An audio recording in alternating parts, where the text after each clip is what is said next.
नमस्कार, मैं हूं अंजलि इस्टवाल और एक बार फिर से हाजिर हूं और आपको याद दिलाना चाहती हूं कि कोरोना वायरस पर हमारा खास शो एनडीटीवी इंडिया पर जाता है दोपहर 12:30 बजे और रात को 10:30 बजे, जिसे देखना ना भूलें। आज यहाँ पर जो चर्चा हम करना चाहते हैं वो है कि दिल्ली में वीकेंड कर्फ्यू का ऐलान कर दिया गया है। आखिर ऐसा क्यों करना पड़ा है? स्थिति जो इस वक्त दिल्ली की है, ऐसे में शायद सरकार के पास कोई चारा नहीं रह गया था कि वो वीकेंड कर्फ्यू का ऐलान करें। हम आपको कुछ आंकड़ों के जरिए दिखाने की कोशिश करते हैं कि स्थिति कितनी खराब है। अगर आप दिल्ली की स्थिति पर एक नज़र डालें तो दिल्ली के जो आंकड़े हैं, हम आपको सबसे पहले जो रोज़ाना आने वाले आंकड़े हैं वो दिखाने की कोशिश करते हैं। तो दिल्ली में जो रोज़ाना आने वाले आंकड़े हैं वो आप देख सकते हैं कि जो वेव्स हैं दिल्ली में जो सही हैं इतनी, उसमें कहीं ना कहीं एक तरह से चौथी वेव है।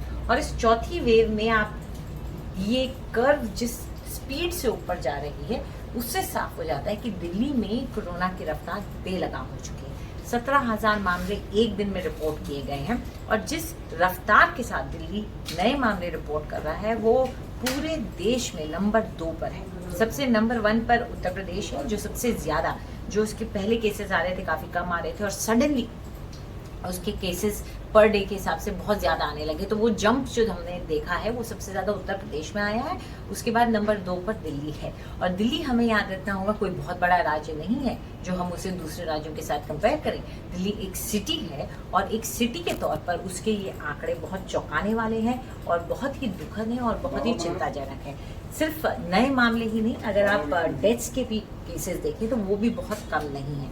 और ऐसे में हमें समझना होगा कि दिल्ली इसको लापरवाही नहीं बरत सकता। अगर हम लापरवाही बरतेंगे तो ये आगे जाकर के हमारे लिए बहुत प्रॉब्लम्स क्रिएट कर सकती है और हो सकता है कि सरकार के पास और कोई चारा ना रह जाए, उसको लॉकडाउन करना पड़े। तो अगर हम चाहते हैं कि वो स्थिति पैदा ना हो तो कहीं ना कहीं दिल्ली के लोगों को ही इसके लिए कदम उठाना होगा।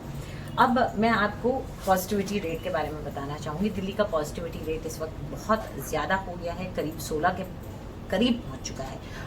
ये पॉजिटिविटी रेट देश के पॉजिटिविटी रेट से भी ज़्यादा है। देश का पॉजिटिविटी रेट आज 12% रजिस्टर किया गया है। पिछले आप 18 मार्च यानी कि करीब 4 हफ्ते पहले से देखें तो जो 3% का पॉजिटिविटी रेट था वो उछाल लाया उसमें बहुत ज़्यादा, और अब वो 12%, 18 मार्च से 15 अप्रैल तक 12% पहुंच चुका है। लेकिन दिल्ली का पॉजिटिविटी रेट इससे भी ज़्यादा है। यानी कि भारत में तो दूसरी लहर बहुत तेज़ी से बढ़ ही रही है, ये हम सभी जानते हैं, पर दिल्ली के अंदर ये जो चौथी लहर है उसकी अपनी, वो बहुत ही ज़्यादा तेज़ी से बढ़ रही है। ऐसे में अगर हम चाहते हैं कि फुल लॉकडाउन ना हो तो उसका जिम्मा, उसकी जिम्मेदारी हमारे खुद के ऊपर, दिल्ली वासियों के ऊपर ही है।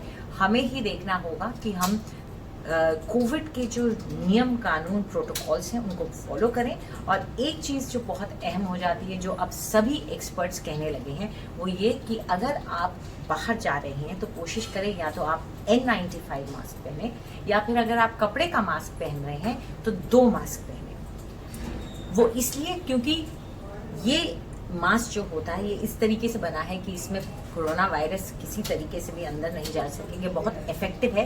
लेकिन जो कपड़े के मास्क हैं वो 3 प्लाई के नहीं, यानी कि 3 लेयर्स के नहीं, उनमें 3 तहें नहीं हैं, तो वो उतने इफेक्टिव नहीं होते। इसलिए कहा जाता है कि आप 2 मास्क पहने। अगर आप ऐसे ही कोई कपड़ा, चुन्नी पतली ऐसे लपेट करके बाहर चले जाते हैं तो उससे आपको कोई फायदा नहीं हो रहा है।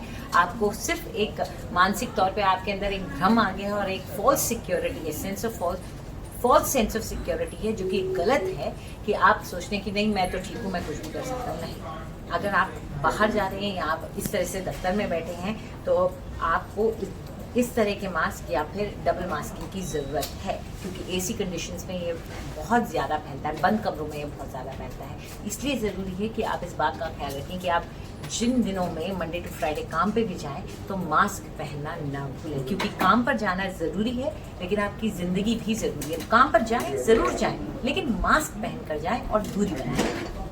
नमस्कार।